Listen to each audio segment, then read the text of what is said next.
Good afternoon. Last Tuesday, we observed the anniversary of the adoption of the Constitution on September 17th. Sadly, on that day, the Intelligence Community Inspector General formally notified the Congress that the administration was forbidding him from turning over a whistleblower complaint on Constitution Day.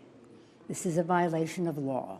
Shortly thereafter, press reports began to break of a phone call by the President of the United States calling upon a foreign power to intervene in his election.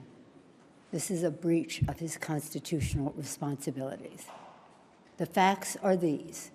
The Intelligence Community Inspector General, who was appointed by President Trump, determined that the complaint is both of urgent concern and credible. And its disclosure, he went on to say, relates to one of the most significant and important of the Director of National Intelligence's responsibility to the American people. On Thursday, the Inspector General testified before the House Intelligence Committee stating that the acting Director of National Intelligence blocked him from disclosing the whistleblower complaint. This is a violation of law. The law is unequivocal.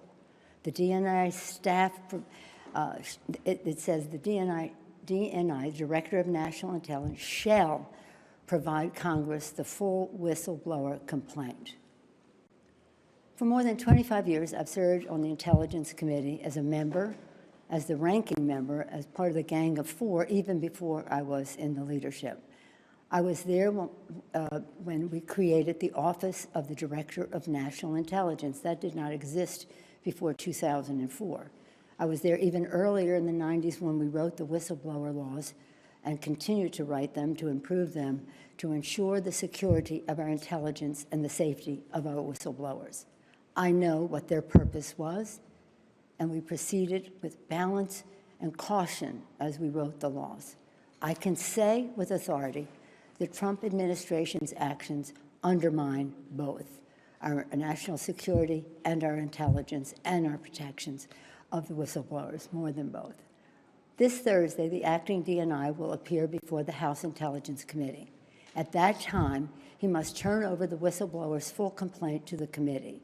He will have to choose whether to break the law or honor his responsibility to the Constitution. On the final day of the Constitutional Convention in 1787, when our Constitution was adopted, Americans gathered on the steps of Independence Hall to await the news of the government our founders had crafted. They asked Benjamin Franklin, "What do we have, a republic or a monarchy?"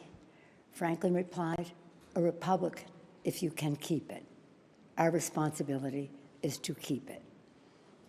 Our republic endures because of the wisdom of our Constitution, enshrined in three co-equal branches of government, serving as checks and balances on each other. The actions taken to date by the President have seriously violated the Constitution, especially when the President says, Article 2 says I can do whatever I want.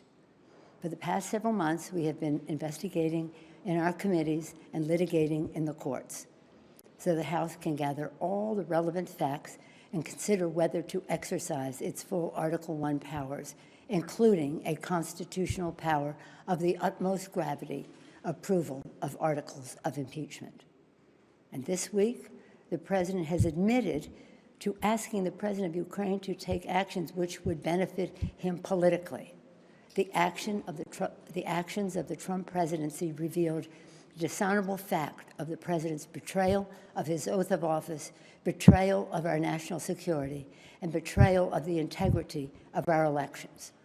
Therefore, today, I'm announcing the House of Representatives moving forward with an official impeachment inquiry. I'm directing our 6 committees to proceed with their investigations under that umbrella of impeachment inquiry. The President must be held accountable. No one is above the law. Getting back to our founders, in the darkest days of the American Revolution, Thomas Paine wrote, "The times have found us.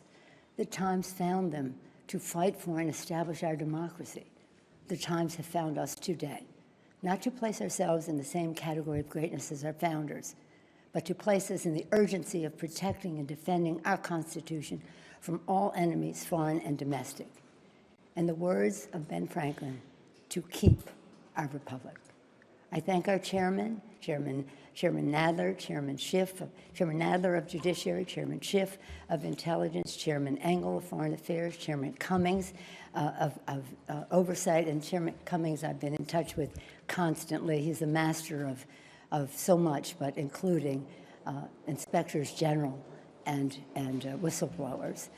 Congresswoman Richie Neal of the Ways and Means Committee, Congresswoman Maxine Waters of the Foreign Financial Services Committee. And I commend all of our members, our colleagues, for their thoughtful approach to all of this, for their careful statements. God bless them, and God bless America. Thank you all. Madam Speaker, never before has the President been convicted by the Senate. What does this accomplish if the Senate doesn't convict?